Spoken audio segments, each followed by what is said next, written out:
आज के इस क्लासेस में हम प्राचीन साहित्य के बारे में डिस्कस करेंगे।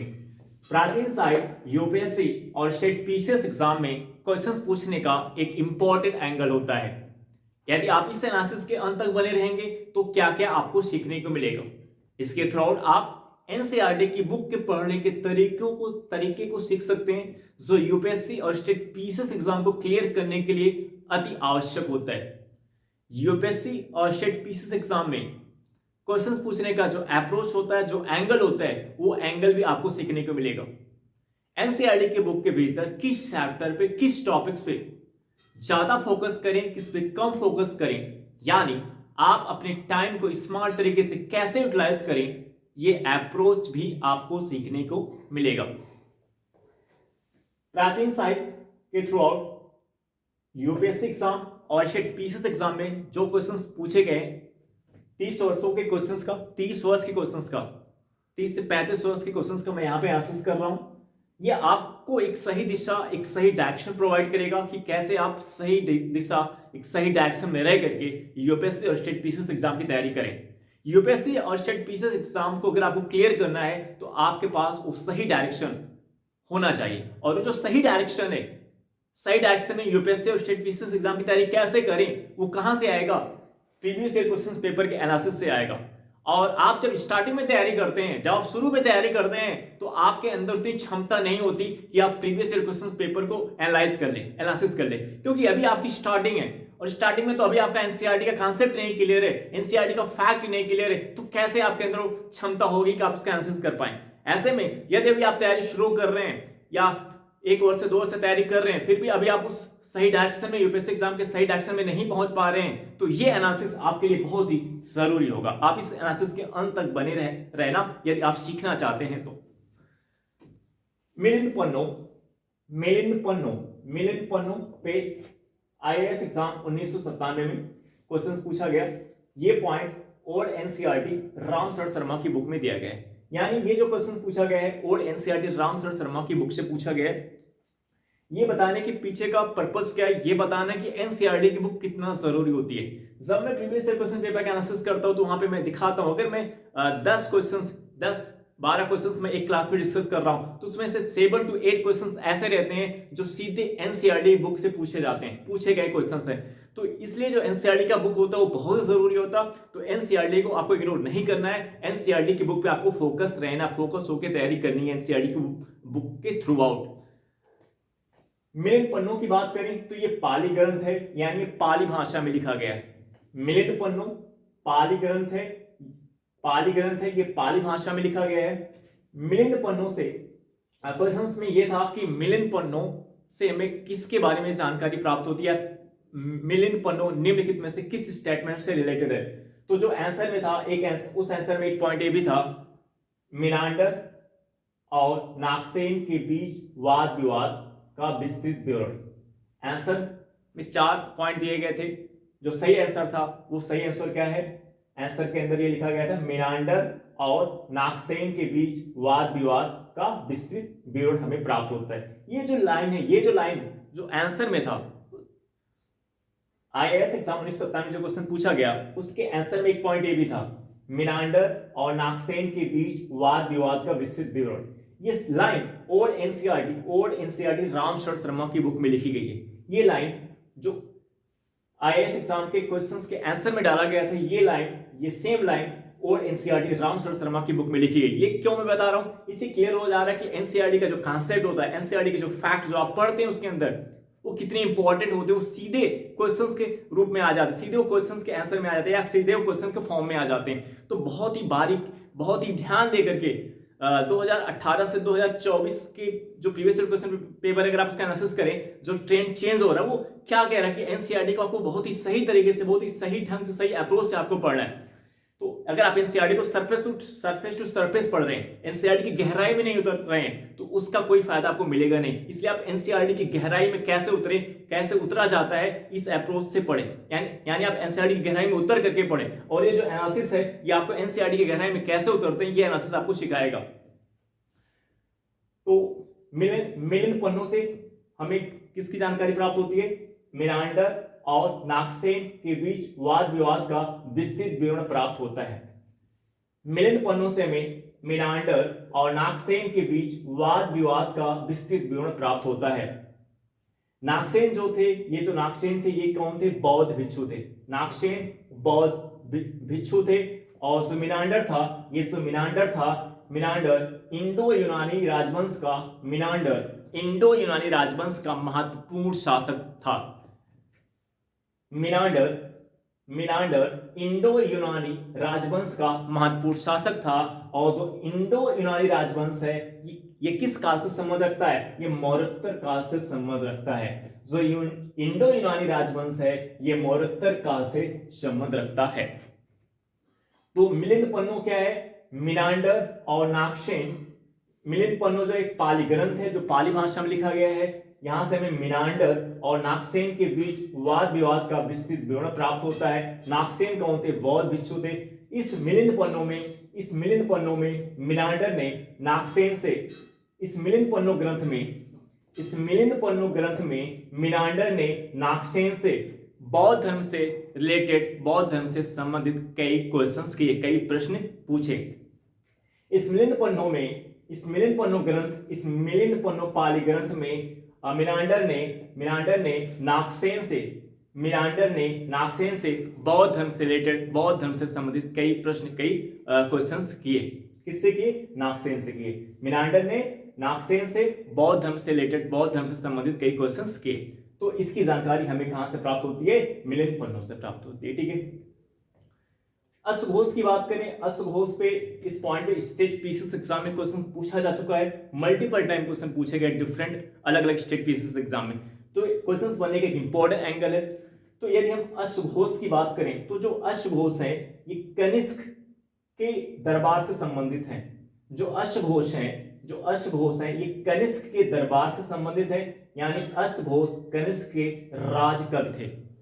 अश्वघोष कनिष्क के दरबार से संबंधित हैं।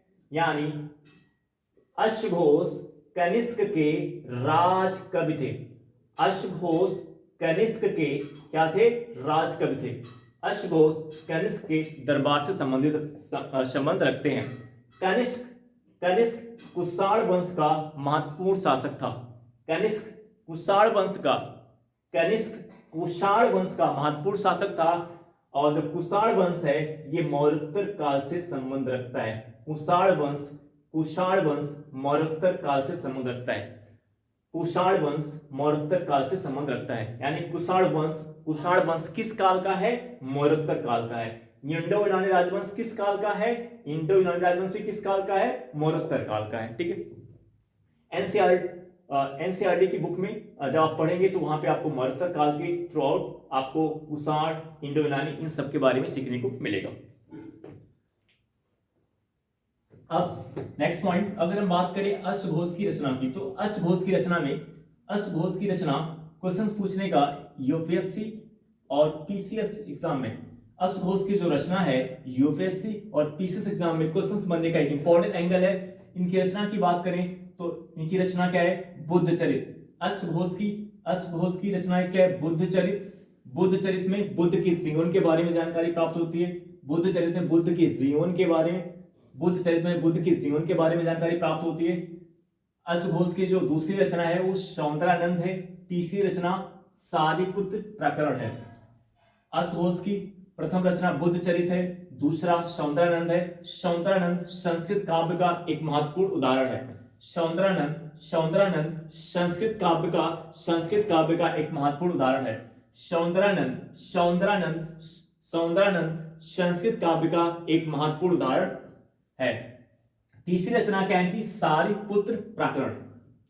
नेक्स्ट पॉइंट है आर्यभट्ट पे स्टेट पीसीएस एग्जाम में क्वेश्चन पूछे जा चुके हैं। यूपीएससी एग्जाम के लिए एक मोस्ट इंपोर्टेंट एंगल है। अगर आप विजन आइज के टेस्ट सॉल्व करते होंगे यूपीएससी एग्जाम के लिए, विजन आइज के टेस्ट सीरीज अगर आप सॉल्व करते होंगे यूपीएससी एग्जाम के लिए, तो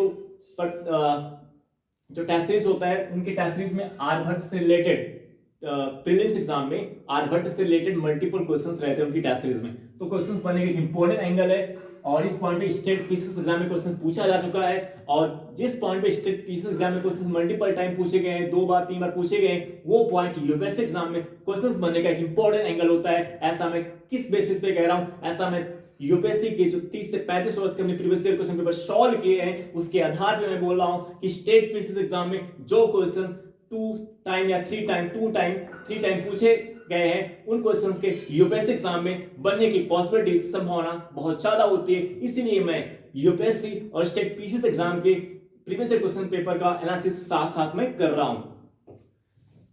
आर्यभट्ट की बात करें, आर्यभट्ट कहां के थे? पाटलिपुत्र के थे। पाटलिपुत्र किस राज्य में? बिहार में। आर्यभट्ट पाटलिपुत्र के थे, पाटलिपुत्र के थे। पाटलिपुत्र कहां पे? बिहार राज्य में। ये गुप्त काल से संबंध रखते हैं। आर्यभट्ट किस काल से संबंध रखते हैं? गुप्त काल से, गुप्त साम्राज्य से संबंध रखते हैं। आर्यभट्ट ने आर्यभट्टी नामक पुस्तक की रचना की। आर्यभट्ट ने आर्यभट्टी नामक पुस्तक की रचना की।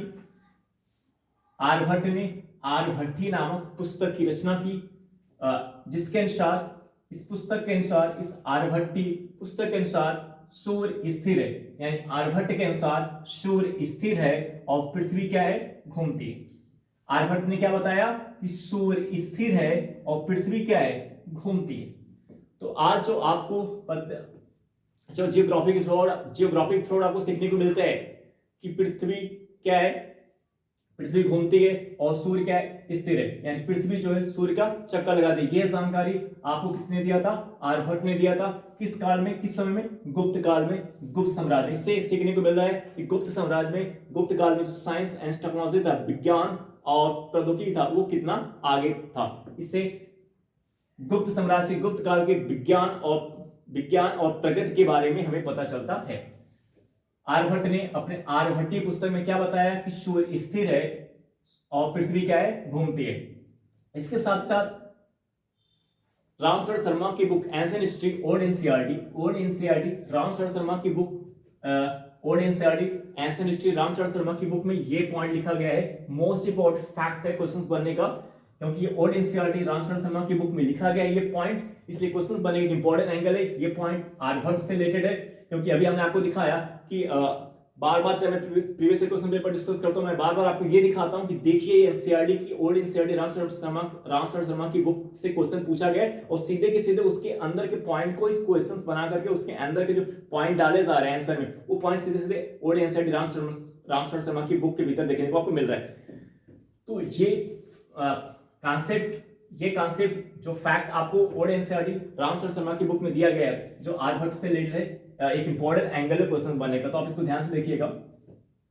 शून्य और आर्यभट्ट से रिलेटेड रामशरण शर्मा ने अपनी बुक में क्या कहा है? आर्यभट्ट के बारे में रामशरण शर्मा ने अपनी बुक ओल्ड एनसीईआरटी प्राचीन भारत में क्या कहा है? शून्य और दशमलव प्रणाली दोनों के ज्ञाता दिखते हैं। रामशरण शर्मा क्या कह रहे हैं कि जो आर्यभट्ट है, रामशरण शर्मा के अनुसार आर्यभट्ट शून्य और दशमलव प्रणाली दोनों के ज्ञाता दिखते हैं। कैसे पता चलता है? कैसे हमें पता चलता है कि शून्य और दशमलव प्रणाली दोनों के ज्ञाता दिखते हैं? तो एग्जांपल देखिएगा, इलाहाबाद जिले के सन 448 के एक गुप्तकालीन अभिलेख से पता चलता है। इलाहाबाद जिले के सन 448 के एक गुप्तकालीन अभिलेख से पता चलता है कि 5वीं शताब्दी में दशमलव प्रणाली अस्तित्व में थी।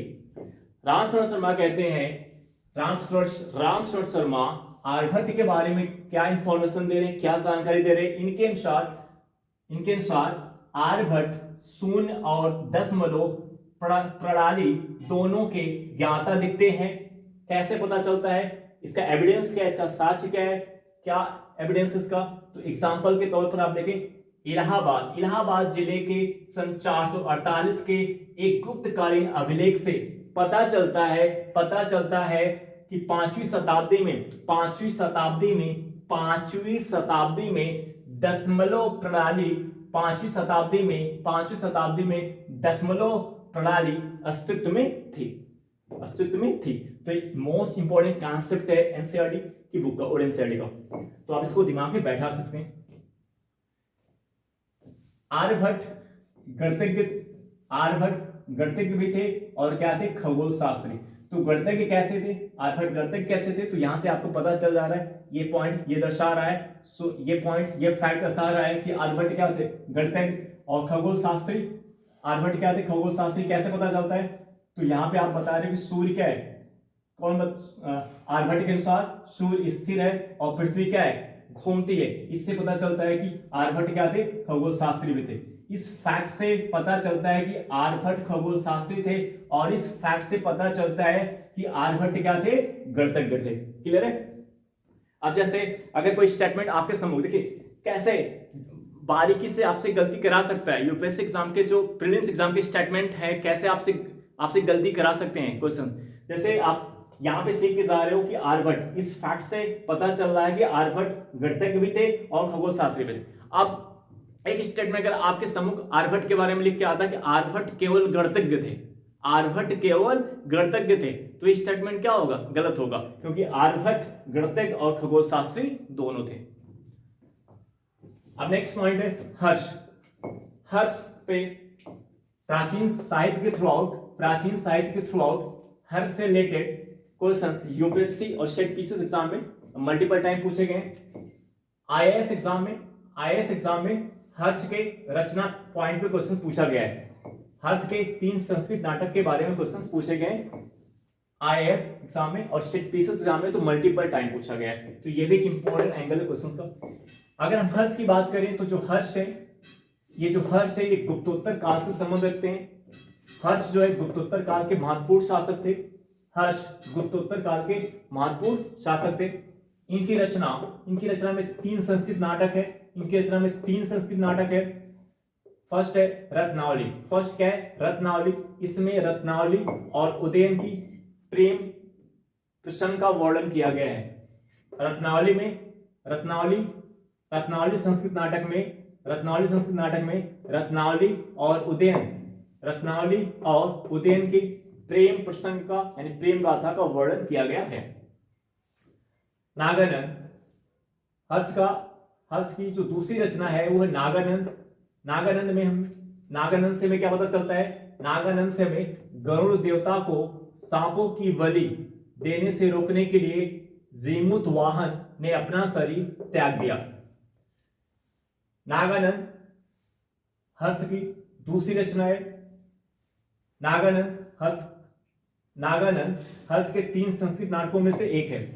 नागानंद हर्ष के 3 संस्कृत नाटकों में से एक है। इस नागानंद से क्या इंफॉर्मेशन, क्या जानकारी प्राप्त होती है, गरुड़ देवता को सांपों की बलि देने से रोकने के लिए जीमूत वाहन ने अपना शरीर त्याग दिया। इस नागानंद संस्कृत नाटक से हमें क्या पता चलता है, गरुड़ देवता को सांपों की बलि देने से रोकने के लिए जीमूत वाहन ने अपना शरीर त्याग दिया। ठीक है। तीसरा संस्कृत नाटक है प्रियदर्शिका। हर्ष की रचना का जो तीसरा नाटक है वो है प्रियदर्शिका। प्रियदर्शिका से हमें क्या पता चलता है, प्रियदर्शिका हमें उदयन और प्रियदर्शिका के संयोग के बारे में पता चलता है। प्रियदर्शिका से हमें उदयन और प्रियदर्शिका के संयोग के बारे में पता चलता है। अब जो पॉइंट मैं अभी आपको यहाँ पे डिस्कस किया हूं, अब अगर इसमें आप मुझसे क्वेश्चन कर रहे हैं कि सर इसमें मैं एक्स्ट्रा और क्या ऐड कर सकता हूं, तो आप इसमें एक्स्ट्रा केवल कहां से ऐड करना है, ये जानकारी आपको होनी चाहिए, नहीं तो फिर आप गलत दिशा में चले जाओगे। क्या एक्स्ट्रा ऐड करना है, इसमें आपको इन्फॉर्मेशन होनी चाहिए, तो क्या एक्स्ट्रा ऐड करना है। प्रीवियस क्वेश्चन पेपर का तो एनालिसिस में कर दिया, उसमें कुछ नहीं ऐड करना है। अब एक्स्ट्रा आप कहां से ऐड करोगे, आप जो एनसीईआरटी की बुक पढ़ रहे हो, एनसीईआरटी की बुक में अगर आपको कोई एक्स्ट्रा कॉन्सेप्ट, एक्स्ट्रा फैक्ट इससे रिलेटेड सीखने को मिल रहा है तो वो ऐड करना है। और जो आप टेस्ट 3 सॉल्व कर रहे हो, वहां पे कुछ एक्स्ट्रा अगर इनके बारे में आपको सीखने को मिल रहा है, इनके बारे में कुछ एक्स्ट्रा इंफॉर्मेशन मिल रही तो वो ऐड करना है। यानी अगर इस एनालिसिस में अगर आपको कुछ एक्स्ट्रा ऐड करने की जरूरत है तो कहां से ऐड करोगे? दो सोर्स है। फर्स्ट सोर्स क्या कि एनसीईआरटी की बुक, एनसीईआरटी की बुक। दूसरा सोर्स क्या है? Test series. इसके आल्सो और कहीं जाने की जरूरत नहीं है। इसके आल्सो अगर आप कहीं और जा रहे हो तो आप अपने लिए फेलियर तय कर रहे हो। इसलिए दो सोर्स पे आपको फोकस करना है। अगर इसमें आपको एक्स्ट्रा ऐड करना है तो दो सोर्स है, ओनली एनसीईआरटी, ओनली एनसीईआरटी, और दूसरा क्या है? Test series. इसी दो सोर्स से आप एक्स्ट्रा इस रिलेटेड पॉइंट ऐड कर सकते हो, एक्स्ट्रा इंफॉर्मेशन ऐड कर सकते हो। दो सोर्स है, ठीक है। अब नेक्स्ट पॉइंट है, एक पॉइंट और रत्नावली के बारे में, एक पॉइंट और है। पहले रत्नावली में हर्ष की जो हर्ष के संस्कृत नाटक में से एक जो रत्नावली है, इस रत्नावली में हमें पहली बार होली उत्सव का उल्लेख पाते हैं। हम पहली बार होली उत्सव का उल्लेख कहां पे पाते हैं? पहली बार होली उत्सव का उल्लेख कहां से मिलता है? रत्नावली से मिलता है। मोस्ट इंपॉर्टेंट फैक्ट है, पहली बार होली उत्सव का उल्लेख कहां से मिलता है? फर्स्ट टाइम होली उत्सव का उल्लेख कहां से मिलता है? फर्स्ट टाइम होली उत्सव का उल्लेख कहां से मिलता है? रत्नावली से प्राप्त होता है। मोस्ट इंपोर्टेंट एंगल है। आपसे क्वेश्चन पूछ लिया कि फर्स्ट टाइम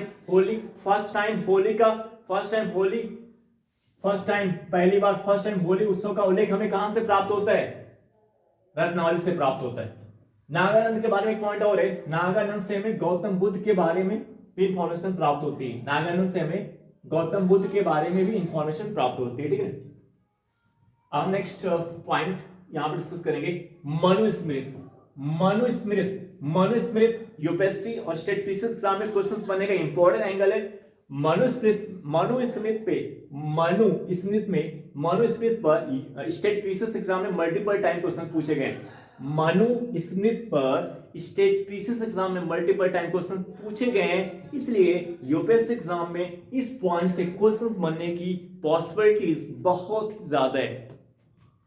अगर हम मनुस्मृत की बात करें, यदि हम मनुस्मृत की बात करें तो ये संस्कृत ग्रंथ है। मनुस्मृत क्या है? ये संस्कृत ग्रंथ है। मनुस्मृत क्या है? संस्कृत ग्रंथ है।